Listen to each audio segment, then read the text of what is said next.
Tonight, you are going to open an app, scroll for 11 minutes, pick something you have already seen, and call it a night. It takes you 4 seconds. You do not think about it.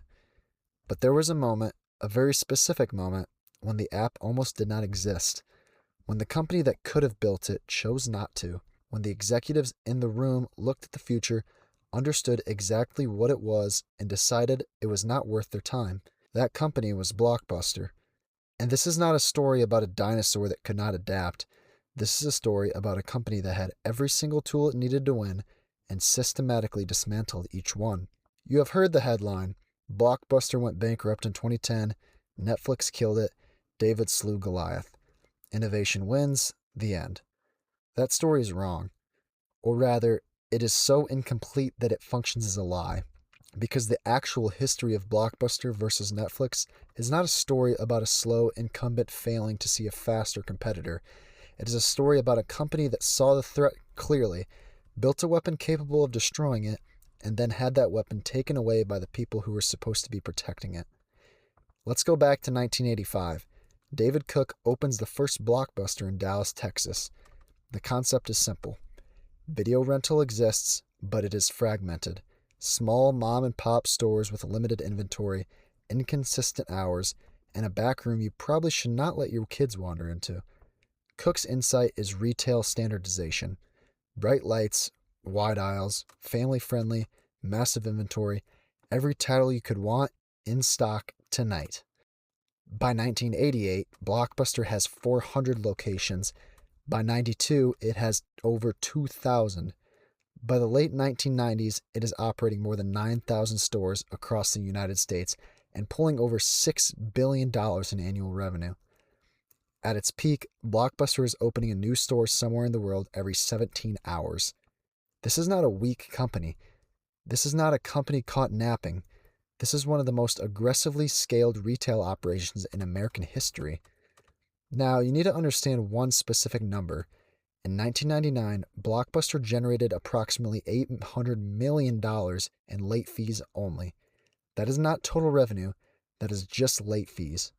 Roughly 1 out of every $3 Blockbuster made came from charging customers for keeping movies too long. Late fees were not a policy, they were the business model, and customers hated them.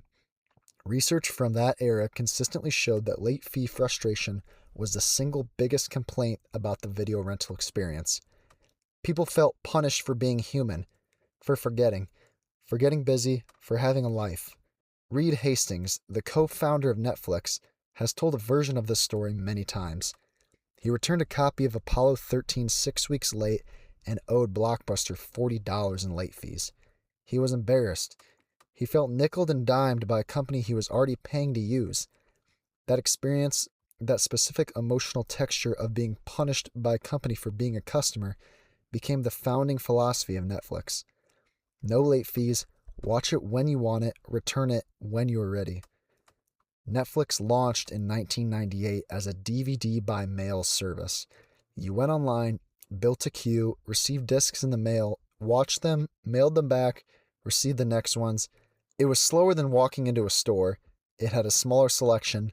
It was genuinely less convenient in several measurable ways, but it felt different. It treated you like an adult. Here's where the history gets uncomfortable. In 2000, Netflix was burning through cash and struggling to scale.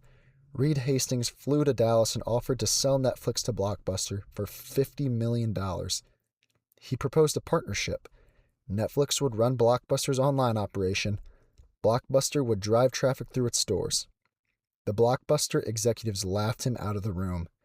This is the moment everyone knows. This is the punchline. But stop there for a second, because that reaction, that laughter, was not irrational given what they knew. In 2000, Netflix had 300,000 subscribers and was losing money. Blockbuster had 9,000 stores, $6 billion in revenue, and a customer base of 65 million Americans. From inside Blockbuster's boardroom, a $50 million acquisition of a money-losing mail-order DVD service looked like a distraction. They were not stupid, they were operating with the wrong time horizon. Fast forward to 2004, Blockbuster hires a CEO named John Antioco, and this is where the story takes a turn that almost nobody talks about. He calls it Blockbuster Total Access. Antioco looks at the competitive landscape and he sees it clearly. He understands that Netflix is not just a different format, it is a different relationship with the customer. He launches a comprehensive strategic pivot. He calls it Blockbuster Total Access. Here's what Total Access did. You subscribe to a Blockbuster online, exactly like Netflix. You receive DVDs in the mail, but, and this is the part that genuinely threatened Netflix, you could also return those discs at any physical Blockbuster store and immediately get a free in-store rental while you waited for your next disc to arrive. Netflix had no stores. Netflix could not do this. Total Access combined the convenience of online queuing with the instant gratification of physical retail. It was, by almost every metric, a superior product. In 2006 and 2007, Total Access was working. Blockbuster was adding subscribers at a rate that alarmed Netflix internally. Reed Hastings later admitted that he was genuinely worried. He described the period as existential. Netflix responded with price cuts and accelerated its push towards streaming, not because streaming was ready, but because it needed to create distance from a competitor that was closing the gap. Blockbuster had built the weapon. It was pointed directly at Netflix, and then Carl Icahn got involved. Icahn was one of Blockbuster's largest shareholders. He was a legendary activist investor with a long track record of forcing companies to prioritize short-term cash returns over long-term strategy. He looked at Blockbuster Total Access and saw a problem. The program was expensive to run. Giving away free in-store rentals as a subscriber perk cost money. The program was eating into margins. In 2007, Icahn led a boardroom revolt that forced John Antioco out.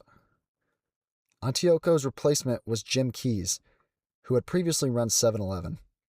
Keyes made his strategic position clear almost immediately.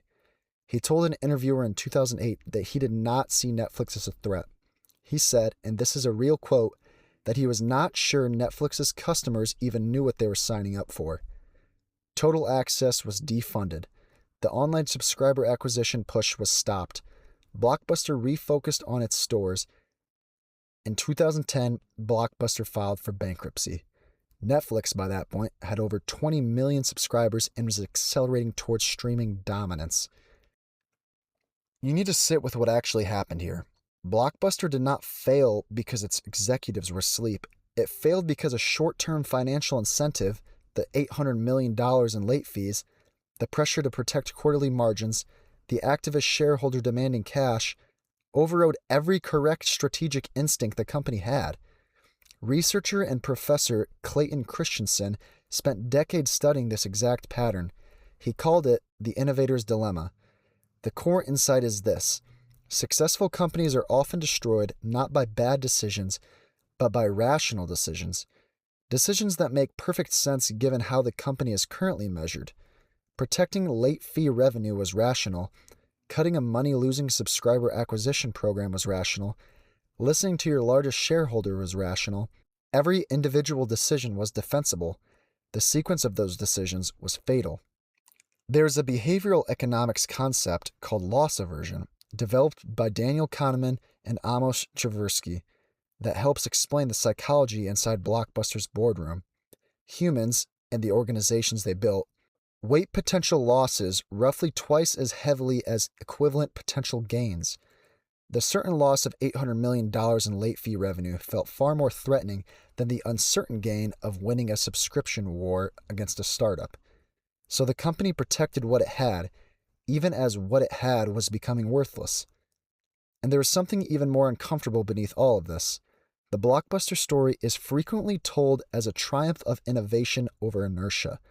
Silicon Valley loves this narrative. The scrappy startup disrupts the bloated incumbent. The future defeats the past. But look at what Netflix actually did. Netflix did not invent streaming. It did not invent online queuing. It did not invent subscription models. It did not invent the recommendation algorithm. What Netflix did was survive long enough and remain focused enough for the infrastructure to catch up to its vision. Broadband penetration had to reach a tipping point before streaming was viable. Netflix was patient. Blockbuster was not given the chance to be. The real lesson is not that Blockbuster was blind, it is that being right about a strategy is not sufficient if you can't protect the conditions that allow that strategy to execute. John Antioco saw the future, he built something that worked, he was removed before it could compound. Tonight, when you open that streaming app and scroll for 11 minutes, you are living inside a decision that was made in a boardroom in 2007. A decision to protect margins. A decision to trust a shareholder over a strategy. A decision that turned a near certain win into one of the most expensive corporate miscalculations in modern business history. Blockbuster did not lose because it could not see Netflix coming. It lost because it could.